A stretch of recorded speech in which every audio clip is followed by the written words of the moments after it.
Haven on KTRS. I saw a scene of probably around about a dozen to 15 people who had been carried out of the metro and who were lying outside the metro entrance on Rue de la Loire, which is the main street that cuts through Brussels in the European Quarter.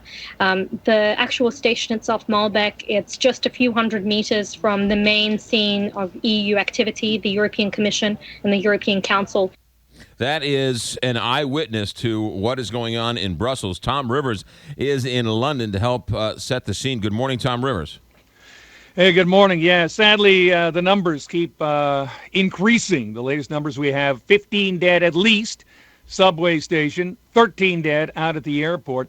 So 28 in total and rising. Some of these dozens of people that have been injured, very serious injuries indeed. So there were three different explosions, it seems like, or do we know? It seems like, well, at least three. And it gets, there's confusion, there's fog in the early stages of many of these things. Two explosions we know about at the airport.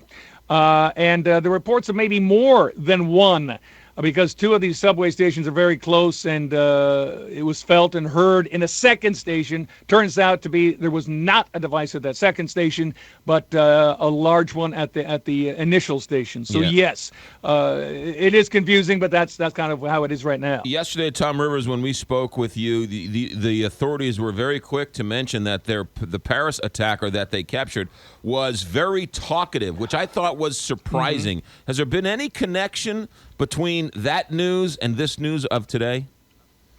Well, again, you think back to what he's been saying, and we're only privy to a few leaks, but he has reportedly said that there were other attacks in the pipeline.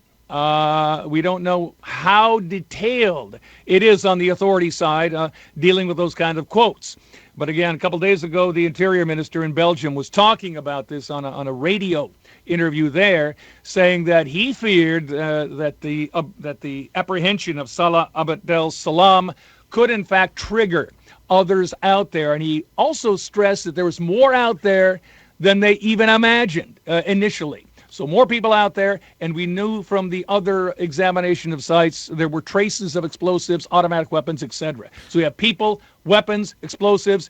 This could happen. It's happened today. We know that Brussels has closed the borders, and we know that the rest of Europe is on high alert. What are we hearing from France, and what are we hearing from England?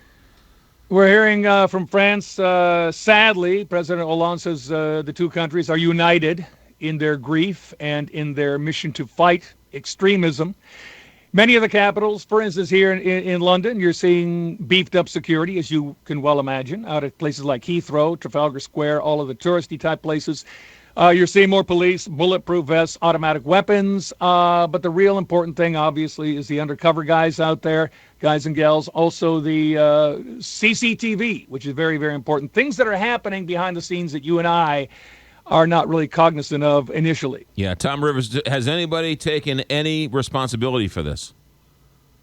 There are some reports that maybe ISIS on the internet, but again, that's not firmed up. And again, sometimes you get some real red herrings when these things happen. Various people will claim things for whatever, a variety of reasons. That has not been firmed up yet. All right, that is Tom Rivers live in London with the latest. Tom, thanks for checking in. Take care. 6:50.